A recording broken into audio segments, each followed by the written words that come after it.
All right, everybody, buckle up because we are diving headfirst into MetaConnect 2024. And let me tell you, there's a lot to unpack. Yeah, it's like drinking from a fire hose of metaverse news.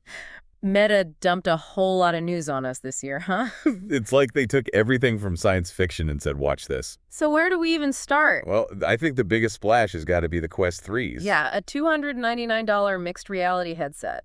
That's unheard of. That's basically saying we're not messing around. We want everyone in the metaverse. It's like the days of the early iPhones, right? Like they're not just making a cheaper headset, they're creating a whole new category. So you're saying this could be like the iPhone moment for VR? Potentially. I mean, think about it. For the price of a new game console, you get high-res color pass-through. Which is basically like being able to see your surroundings, but with digital overlays, right? Exactly. And then you've got the advanced hand tracking and the same great controllers. Okay, but here's what really blew my mind.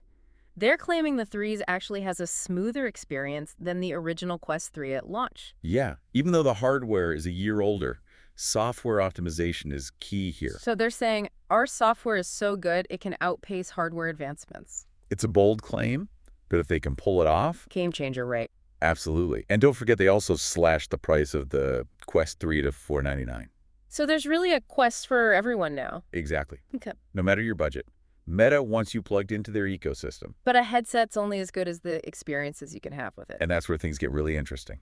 Oh, do tell. Because Meta AI just got a serious upgrade. Okay, I'm listening. We're not just talking about smarter AI. We're talking about AI that's more you than ever. More me, huh?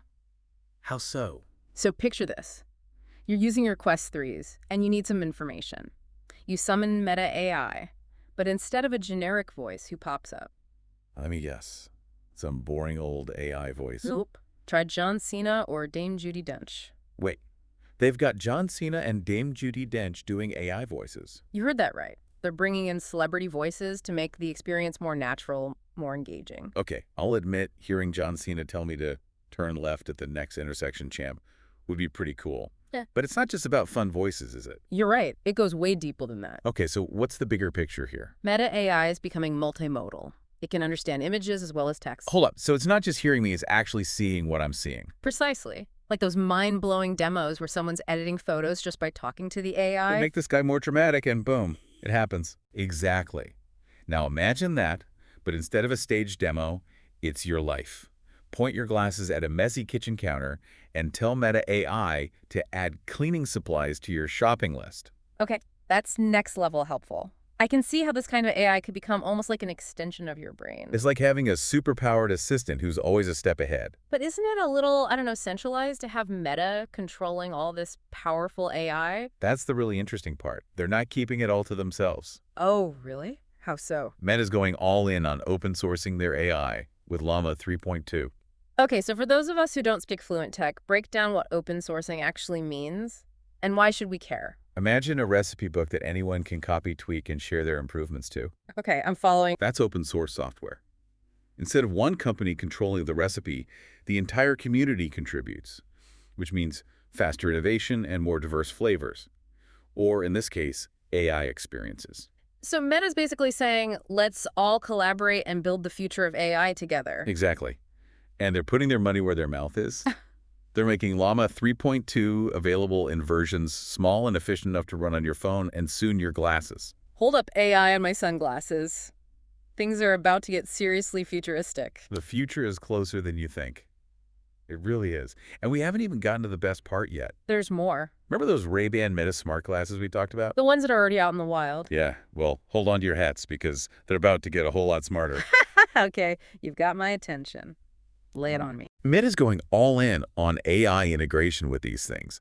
Like they want them to be an extension of your thoughts. Okay, that sounds a little sci-fi, but I'm intrigued. How's that gonna work? Imagine this. You're walking down the street and you need directions. Right. Usually I'd pull out my phone. Not anymore. With these new Ray-Bans, you just think, hey, Meta, how do I get to wherever you're going? And boom, the directions just pop up right in your field of vision. No way. So I don't even have to say, hey, Meta out loud. That's the plan. Yeah. They're working on making the interactions as natural as possible. So you can just think it and it happens. And now that is some next level stuff. It's like having a personal AI assistant who's always there guiding you through life. So no more fumbling with your phone, trying to look up directions while you're walking down a crowded street. It's exactly. It's all about seamless integration, making technology invisible but indispensable. I like the sound of that. But Meta's also working on something even more ambitious than the Ray-Bans, right? You're talking about Project Orion. Yeah, Project Orion. Yeah. It sounds like something straight out of a movie. It kind of is. Yeah. They're describing it as a time machine to the future of computing. Okay, color me intrigued. What's so special about this thing? We're talking full-on holographic AR glasses. Holograms, for real. You heard that right. Meta claims these glasses will be able to project realistic holograms seamlessly into your world. Okay, now my mind is officially blown. What would that even look like in real life? Imagine watching a movie on a giant virtual screen that only you can see, or collaborating with colleagues on 3D models that appear to be hovering in your living room. Okay, that does sound pretty amazing. But how far out are we talking here? Is this something we'll see in the next few years, or is this more like a decade away? That's the million-dollar question. Meta's being pretty tight-lipped about the timeline, but based on what we've seen... Which is not much, let's be honest. Right. But based on the little they've shown, it's clear they're making serious progress. Mm-hmm. I wouldn't be surprised if we see some kind of prototype within the next couple of years. Wow. Okay, so we've got affordable VR with the Quest 3's AI on steroids, with Meta AI and holographic AR on the horizon. Yep. It's like Meta's pulling out all the stops to dominate the metaverse. They're making a strong play, for sure. But they're not the only ones in the game. True. Apple's been notoriously quiet about their metaverse plans. Yeah, and you've got other companies like Google and Microsoft who are also investing heavily in this space. So it's still anyone's game at this point. Absolutely. The metaverse is still very much in its Wild West phase. It's a land of opportunity, but also a lot of unknowns. So where does that leave developers in all of this? Is Meta planning to build this entire metaverse on their own? Or are they opening things up for others to create and contribute? That's a great question, and it seems like Meta's learned from their past mistakes. Because let's face it, they haven't always been the most open company. True, but with the metaverse, they seem to understand that they can't do it alone. Makes sense. I mean, the metaverse is potentially infinite. There's no way one company could possibly create all the content and experiences. Exactly, and that's why they're putting so much emphasis on Horizon OS, their operating system for the metaverse. Okay, so remind us again, what exactly is Horizon OS? Think of it as the foundation for everything Meta's building in the metaverse. It's the platform that will power all those immersive experiences, whether you're exploring virtual worlds, attending virtual concerts, or collaborating with colleagues in virtual workspaces. So basically, if you want to build anything for the metaverse, you need to be using Horizon OS. Pretty much. But here's the interesting part. Meta's making it incredibly easy for developers to build for Horizon OS. Okay, how so? For starters, they're making it compatible with familiar tools and languages. So if you can build for Android or the web, you can build for Horizon OS. So you don't need to learn a whole new set of skills to jump into metaverse development. Exactly. Right. And on top of that, they're releasing a new tool called the Metaspatial SDK. Say that again, the Metaspatial SDK? Yep. It's designed to make it super simple to add 3D elements and mixed reality features to your apps. Wait, so even if I'm just building a simple to-do list app, I can sprinkle in some metaverse magic with this SDK? You got it. Imagine your tasks popping up as virtual sticky notes all over your living room. Oh. Or a cooking app where you can see a hologram of the chef guiding you through the recipe. Okay, that's actually really cool. So they're basically taking all the complicated stuff, the coding voodoo that only a select few understand, and making it accessible to anyone. Exactly. They're lowering the barrier to entry and hoping to unleash a wave of creativity from developers all over the world. It's kind of like the early days of the App Store. Totally. Remember when the iPhone first came out and suddenly anyone could build an app? It was a gold rush of innovation. And we saw some truly groundbreaking apps come out of that era. Precisely. Yeah. And I think Meta's hoping to recreate that same magic with the metaverse. It's a bold bet, but if they can pull it off, it could be huge. No doubt about it. The metaverse has the potential to revolutionize the way we live, work, and play. But it's not just about technology, right? You're right. The real magic will come from the people who are creating the experience, the storytellers, the artists, the educators. The people who are building the metaverse brick by virtual brick. Exactly. And that's what makes this whole thing so exciting. It's not just about the technology. It's about the human potential. It's about creating a future where we're not just consuming technology, but actually shaping it. And using it to connect with each other in deeper, more meaningful ways. So how does Meta plan to make money from all this? I mean, they're pouring billions of dollars into developing the metaverse, but what's their long-term strategy? That's the billion-dollar question, isn't it? Right. Right now, they're not making a ton of money from VR headsets or Horizon worlds. But they're playing the long game. Exactly. They're betting that the metaverse will eventually become as ubiquitous as the internet is today.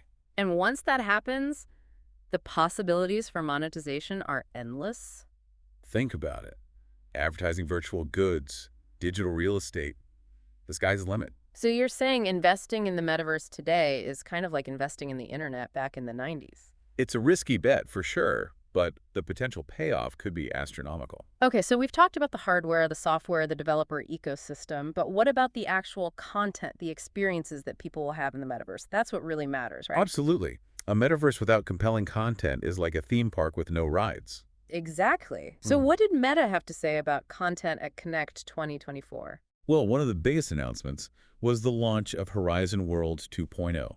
2.0, so a major upgrade from the current version. Exactly. They're completely overhauling the platform with a focus on user-generated content. So they're basically giving the keys to the kingdom to the creators. Exactly. And they're making it easier than ever for creators to build and monetize their virtual creations. Wait, so people can actually make money from building things in Horizon Worlds? That's the idea. They're introducing new tools and features that will allow creators to sell virtual goods, offer paid experiences, and even create their own virtual businesses. Okay, so I could open up a virtual coffee shop in Horizon Worlds and actually sell virtual lattes for real money. That's the vision. And it's not just about virtual goods either. Imagine architects designing dream homes in the metaverse and selling the blueprints, or teachers building immersive educational experiences and charging for access. Wow.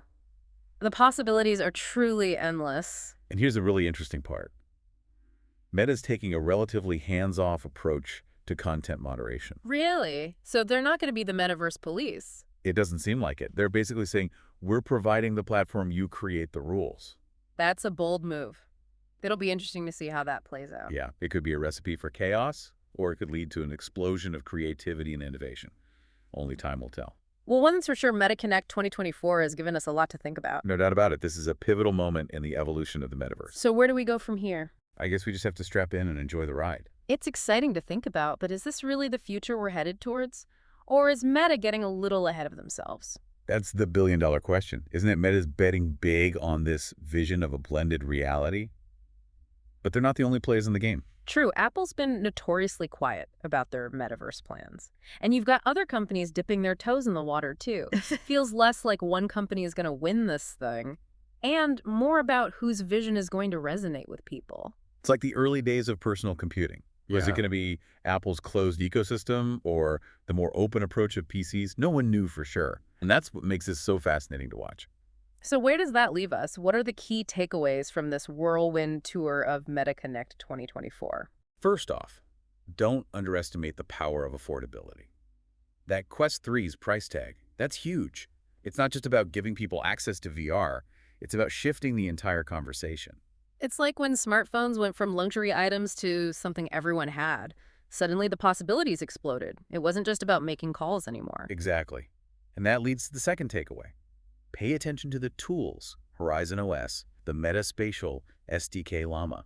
These aren't just tech buzzwords. They're the building blocks of the metaverse. It's like learning the language of a new country you're about to move to, even if you're not fluent right away. Just knowing the basics can make all the difference. Precisely. And that brings us to the most important takeaway of all. Don't just observe this revolution. Jump in, get your hands dirty. Meta's making it easier than ever to experiment with mixed reality and AI. Whether you're a seasoned developer or just starting out, there's never been a more exciting time to dive in. Imagine being able to create experiences that blend the real and the virtual seamlessly. To educate, to entertain, to connect people in ways we haven't even dreamt of yet. That's the potential here. So what are you waiting for? The future is waiting to be built, and who knows, maybe you're the one holding the blueprint. That's all the time we have for today's deep dive into MetaConnect 2024. We hope you enjoyed the journey and feel inspired to explore this exciting new frontier. Until next time, happy diving.